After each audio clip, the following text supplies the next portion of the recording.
अमोल जी बताइए, आपके 2 नए कॉल्स कौन से हैं इस सेगमेंट के लिए? I think banking stock private bank के साथ जाना चाहूंगा। उसमें एक एक्सिस बैंक एक प्रॉमिसिंग लेवल पे है। आज फिलहाल थोड़ा सा करेक्ट हुआ है, बट ओवरऑल अगर फॉर्मेशन देखेंगे तो काफी प्रॉमिसिंग है। तो मुझे लगता है 1156 एक इम्पोर्टेंट लेवल रहेगा। 20 डे सिंपल मूविंग एवरेज के उसके ऊपर स्टॉप लॉस रहेगा 1150 1140 का, और 1180 तक के वो ऑन द अप साइड दिखती आ रही है। दूसरा मैं एक इंडेक्स स्टॉक के साथ ही जाना चाहूंगा। हिंडाल्को का फॉर्मेशन मुझे अच्छा लग रहा है। 663 के आसपास चल रहा है। आई थिंक ये कहीं ना कहीं अगर मोमेंटम कंटिन्यू रहा पॉजिटिव साइड पे तो 680 तक उसमें मोमेंटम आ सकते हैं। 655 का उसका स्टॉप लॉस है। ओके, तो हिंडाल्को और एक्सिस बैंक 2 टॉपिक अमोल जी की तरफ से आ गई है। सचिन, आप बताइए, आपकी 2 नई कॉल्स कौन सी है? हाँ, मुझे लगता है तो यहाँ पर चार्ट थोड़ा सा मुझे प्रोमिसिंग लग रहा है। IACL का, नेशनल इंडिया एश्योरेंस का। मुझे लगता है कि यहाँ पर एक बार बाय इनिशिएट किया जा सकता है। करंट मार्केट प्राइस से भी एक बार बाइंग इनिशिएट किया जा सकती है। करीब 103 के आसपास स्टॉक अभी एट प्रेजेंट मूव करता हुआ नजर आ रहा है। डाउन साइड में 192 could be the stop loss zone, and higher side में मुझे लग रहा है कि एक बार 218 220 तक के लेवल्स जो है वो स्टॉक के अंदर देखने को मिल सकते हैं। तो यहाँ पर मैं इसके लिए बाइंग सजेस्ट करूंगा। दूसरा स्टॉक मेरे लिए यहाँ पर रहेगा वो है KEC। एक अच्छा अपवर्ड मोमेंटम आज के ट्रेडिंग सेशंस में देखा है। साथ ही साथ में एक ब्रेकआउट जो है वो हायर साइड में एक रेजिस्टेंस को ब्रेक करने के बाद में कंटिन्यू होते हुए नजर आ रहे हैं। करंट मार्केट प्राइस से ही वन बाइंग इनिशिएट करने की सलाह रहेगी। डाउन साइड में 1140 could be the stop loss. यहाँ पे 2 टारगेट सजेस्ट करूंगा। पहला टारगेट रहेगा 1210 का, एंड दूसरा टारगेट 1240 तक के लिए स्टॉक को देख सकते हैं। 500 के पार निकलता हुआ और बैंक निफ्टी में भी करीब 700 अंकों की तेजी आज के ट्रेडिंग सेशन में दिखी है। लेकिन एक स्टॉक पर नजर डालेंगे, JSW इंफ्रा, जहां पर इन्वेस्टेक की ब्रोकरेज रिपोर्ट आई है। इनिशिएटिंग कवरेज रिपोर्ट है। खरीदारी की राय के साथ 370 रुपए प्रति शेयर का लक्ष्य स्टॉक पर दिया है इन्वेस्टेक ने। उनका मानना है कि 20% का रेवेन्यू और EBITDA CAGR कंपनी रिपोर्ट कर पाएगी FY24 से FY30 के पीरियड में। तो अगले 6 साल तक 20% का CAGR ग्रोथ कंपनी रिपोर्ट करेगी। और स्टॉक एक्सपेंसिव है लेकिन वैल्यूएशन जस्टिफाइड है, ऐसा उनका मानना है। तो काफ़ी पॉजिटिव इनिशिएटिंग कवरेज रिपोर्ट 326 के आसपास 1.5% की तेज़ी के साथ कारोबार दिखा है। इस पर एक टेक्निकल राय भी ले लेते हैं। सचिन, क्या राय होगी आपकी इस पर? स्टॉक के अंदर आज के ट्रेडिंग सेशंस में अगर हम देखें तो एक हायर लेवल से स्लाइड रिट्रेस होता हुआ नजर आया। हालांकि अभी भी पॉजिटिव साइड के गेन स्टॉक होल्ड करता हुआ दिख रहा है। एंड प्रीवियसली अगर इसके थोड़ा सा स्ट्रक्चर्स देखें तो एक राइजिंग वॉल्यूम्स जो है वो प्रीवियसली स्टॉक्स के अंदर बनते हुए नजर आए हैं। कंसोलिडेशन का इमीडिएट जो ब्रेकआउट था वो करीब 320 के लेवल्स थे, जिसके ऊपर स्टॉक्स अभी भी ट्रेड करता हुआ नजर आ रहा है। मुझे लग रहा है हायर साइड में अराउंड 330 के आसपास के जो है वो थोड़े से इंपॉर्टेंट लेवल्स हो सकते हैं। स्टॉक्स अगर अगेन वापस से उस लेवल्स के ऊपर सस्टेन करता है तो फिर पॉसिबली जो अपवर्ड मोमेंटम है वो करीब 345 350 तक के लिए कंटिन्यू होता हुआ नजर आ सकता है। अभी के लिए स्टॉक के अंदर जो इमीडिएट सपोर्ट एरियाज बने हुए हैं वो 320 के हैं। सो अगर कोई पोजीशंस इनिशिएट करते हैं तो बिलो 320 के नीचे के स्टॉप लॉस के साथ में 330 के आसपास से जो है वो पोजीशंस बाइंग साइड की ली जा सकती है। बिल्कुल, तो ये नज़रिया JSW इंफ्रा पर ब्रोकरेज रिपोर्ट के बाद स्टॉक में तेज़ी दिखी है। IT सेक्टर से TCS पर नज़र डालेंगे। दिग्गज कंपनी है IT सेक्टर की और 1.5% की तेज़ी यहाँ पर भी दिखी है। अमोल, क्या राय होगी TCS पर? I think short term setup bullish है, और बुलिश रहने के चांसेस चार्ट्स पे तो दिख के आ रहे। एक stock higher high higher lows formation में है, थोड़ा स्टेबल है। इतना फास्ट मोमेंटम स्टॉक में हो नहीं रहा है, बट ओवरऑल अगर कोई भी करेक्शन आ रहा है तो वहां से वापस से बाइंग में कन्वर्ट हो रहा है। मुझे लगता है एक 4250 एक इंपॉर्टेंट सपोर्ट से ट्रेंड फॉलोइंग ट्रेडर्स के लिए। जब तक उसके ऊपर रहता है आई थिंक ये बुलिश सेटअप कंटिन्यू रहेगा। ऑन द हायर साइड 4450 और 4500 ये एक पोजिशनल पॉइंट ऑफ व्यू से इंपॉर्टेंट रेजिस्टेंस लेवल रहेंगे। कुछ और स्टॉक्स की चर्चा करते। भारती एयरटेल, जहां इरेक्शन के साथ स्ट्रेटजिक पार्टनरशिप हुआ है। सचिन जी, भारती एयरटेल कैसा दिख रहा है आपको?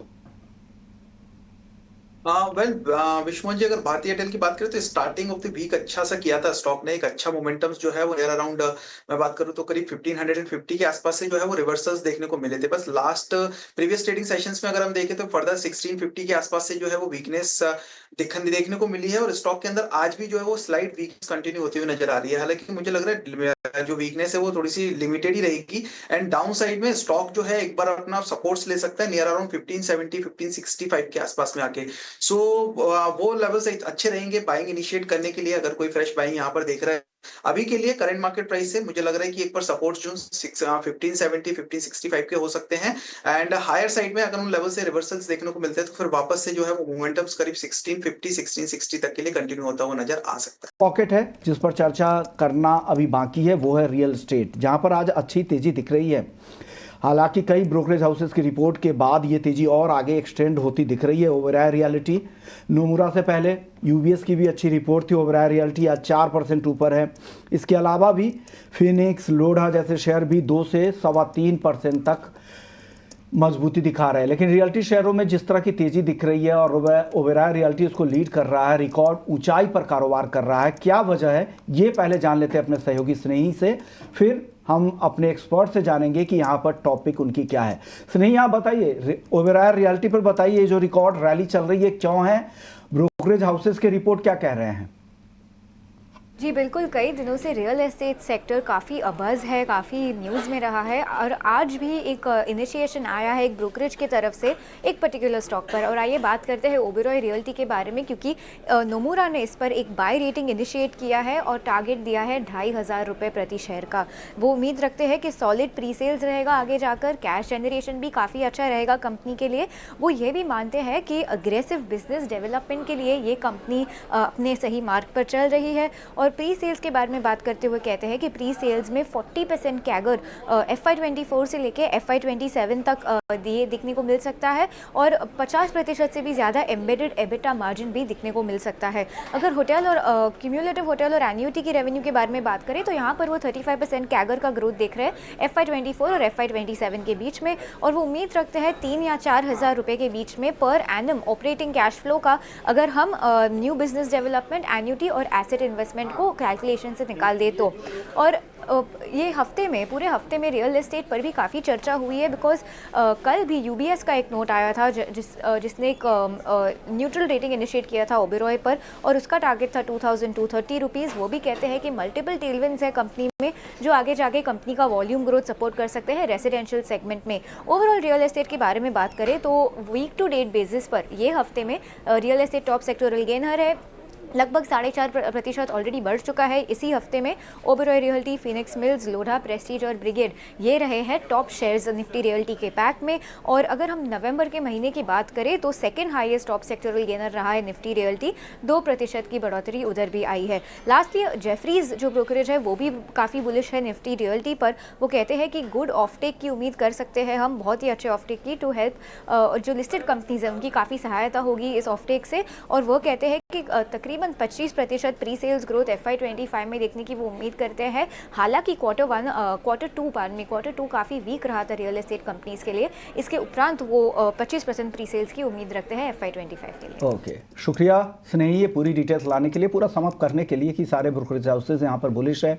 जेफरीज की रिपोर्ट, यूबीएस की रिपोर्ट और फिर नोमुरा ने कवरेज शुरू की है, तो रियल एस्टेट पर ये ब्रोकरेज हाउसेस काफ़ी बुलिश है। और क्योंकि जिस तरह से यहाँ पर डिमांड का सिनेरियो बन रहा है पूरे ही मार्केट में, चाहे वो रेजिडेंशियल हो या फिर कमर्शियल, दोनों ही तरह के प्रोजेक्ट्स पर काफ़ी यहाँ पे लोगों की दिलचस्पी है। डिमांड सिनेरियो काफ़ी अच्छा है, उनके बैलेंस शीट में सुधार हो रहा है और ज़्यादातर जो लीडिंग प्लेयर्स है रियल एस्टेट सेक्टर के, उनको यहाँ पर ज़्यादा फायदा हो रहा है। सचिन जी बताइए, इस सेक्टर से कुछ टॉप पिक है आप लोगों की तरफ से? बिल्कुल विश्वमोहन जी, जो सबसे पहले तो जो टॉपिक है वो ओबेरॉय रियल्टी में है, बिकॉज कंटिन्यूसली लीड करता हुआ नजर आ रहा है ओवरऑल सेक्टर को। एंड रिसेंटली अगर देखिए चार्ट्स पर भी तो करीब 2070-80 के आसपास का एक इमीडिएट हर्डल था जो कि स्टॉक ने ब्रेक किया है एंड 2100 के अपने इंपॉर्टेंट लेवल्स के ऊपर जो है वो स्टॉक सस्टेन करता हुआ नजर आ रहा है। वॉल्यूम बाइंग क्लियर कट नजर आ रही है, साथ ही साथ में मोमेंटम रीडिंग्स में भी पॉजिटिव क्रॉसओवर्स जो है वो बने हुए हैं। तो मुझे लग रहा है यहाँ पर ये है जो अपवर्ड मोमेंटम जो है वो यहाँ पे कंटिन्यू होना चाहिए। अपसाइड पोटेंशियल की अगर मैं बात करूं ओबेरॉय रियल्टी में तो मुझे लग रहा है कि करीब 2230 से लेके करीब 2270 रुपए तक के टारगेट्स जो है वो नियर टर्म में यहाँ पे ओबेरॉय रियल्टी में देखने को मिल सकते हैं।